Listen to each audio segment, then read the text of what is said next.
अरे, अरे, अरे! मी अशी का बरं डान्स करत आहे? सांगते. त्यासाठी हा व्हिडिओ तुम्ही नक्की पूर्ण बघा.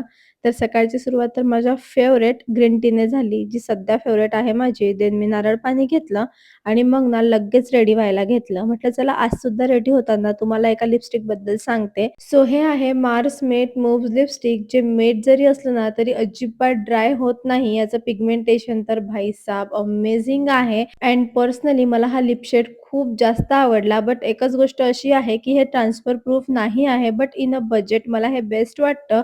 सो तुम्ही सुद्धा ना हे डेफिनेटली बाय करायला पाहिजे. जर याची लिंक तुम्हाला हवी असेल ना, तर मला लगेच कमेंट करा. मी लिंक शेअर करून देईल. सो असं पटकन रेडी होऊन ना, मी लगेच जेवण आवरून घेतलं आणि आज जेवणात ना माझी फेव्हरेट भाजी होती. त्यामुळे मी 1 चपाती जरा जास्तच खाल्ली आणि पटकन आवरून मी लगेच निघाली शूटसाठी. तर इथे आल्या-आल्या तर या दोघींचा शूट चालू झाला अँड देन आमचा टर्न आला. तर आमच्या टर्नला तर आम्ही 100दा हसतोच आणि नंतर आमची क्लिप फायनली निघते. तर आज सुद्धा तसंच झालं. देन आम्ही खाल्ली मस्त अशी पेप्सी आणि नंतर ना आमचं रामनवमीच्या शूटबद्दल असं डिस्कशन चालू होतं आणि त्यावरूनच ना मला डान्स करावासा वाटला म्हणून मी हा छोटासा डान्स केला आणि तिकडनं पटकन शूट आवरून घरी आल्यावर पटकन चेंज केलं आणि आज फायनली किती दिवसानंतर दुपारी थोडासा आराम केला आणि मग गेले मी संध्याकाळी माझ्या मम्मीकडे कारण तिथे ना आम्हाला जेवायला बोलावलं होतं आणि तिथे गेल्या-गेल्या ना कृष्णाने मला ही Nescafeची कॉफी दिली आणि मला ती एवढी जास्त आवडली ना, ती मी अख्खी कॅन पिऊन घेतली आणि त्यानंतर आम्ही गेलो पेट्रोल भरण्यासाठी. तर भाईसाहब तिथे एवढी भयंकर गर्दी होती ना, की मला असं वाटतं, की सध्या जर कोणाचा चांगला धंदा चालू असेल ना, तर तो नक्कीच पेट्रोल पंपवाल्यांचा आहे.